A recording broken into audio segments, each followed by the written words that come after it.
నమస్కారం గురుగారు. గురుగారు ఎక్కడ చూసినా యూట్యూబ్‌లో, ఫేస్‌బుక్‌లో, ఇన్‌స్టాలో అదృష్టరత్నం గురించే కనబడుతుంది. పెద్ద పెద్ద బిజినెస్ మ్యాన్స్, బిల్డర్స్, రాజకీయ నాయకులు అందరూ కూడా అదృష్టరత్నం గురించే చెప్పుకుంటున్నారు. ఎక్కడ చూసినా ఫోన్‌లో మీ వాల్‌పేపరే కనబడుతుంది. అదృష్టరత్నం వేసుకోవడం వల్ల సామాన్యులు కూడా వందల కోట్లకి అధిపతులవుతున్నారు. వాళ్ళ అష్టైశ్వర్యాలను చూస్తే ఆశ్చర్యం వేస్తుంది. దీని గురించి చెప్పండి. అదృష్టరత్నం అనేది మహాద్భుతం అమ్మ. 2 రోజుల క్రితం ఎర్లీ మార్నింగ్ 4 గంటలకే ఒక అతను వచ్చున్నాడు. ఆయన సూట్ వేసుకున్నాడు. నా మెట్ల మీద ఎదురుగుండా కూర్చున్నాడు. 12 మంది ఆయనకి సెక్యూరిటీ ఉన్నారు. పెద్ద కార్లు వేసుకుని వచ్చున్నారు. నేను వచ్చే వరకు నా కోసం కూర్చోవాలనుకున్నారు.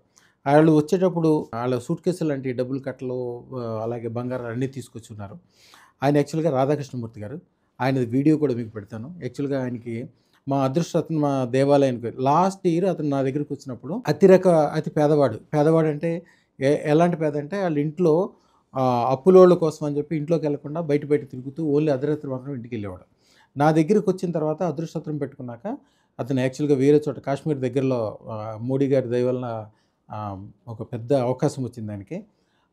ఇప్పుడు ఎలా ఉన్నాయంటే మా అదృష్టలక్ష్మి దేవాలయానికి వాళ్ళ వైపు నుంచి 5 కిలోలు బంగారం ఇస్తాను, 1,16,00,000 చెక్ కూడా ఇచ్చాడు. అది మీకు నేను చూపిస్తాను చూడండి. 1,16,00,000 చెక్ ఇవ్వటము, బంగారం బిస్కెట్లు ఇవ్వటము, ఆయన ఎంత సంతోషంతో, వాళ్ళందరూ కూడా ఎంత సంతోషంతో ఉన్నారంటే ఒక అద్భుతాలు జరుగుతాయి అదృష్టరత్నం పెట్టుకున్నాక.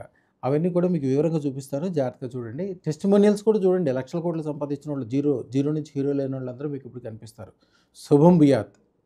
బాంబే నుంచి తారామతి శెట్టి గారి బంధువు ఒక ఆయన మన అదృష్టలక్ష్మి దేవాలయం కోసం 1,16,00,000 రూపాయల అదృష్టలక్ష్మి దేవాలయం చెక్కి కిలో బంగారం కూడా పంపించారు.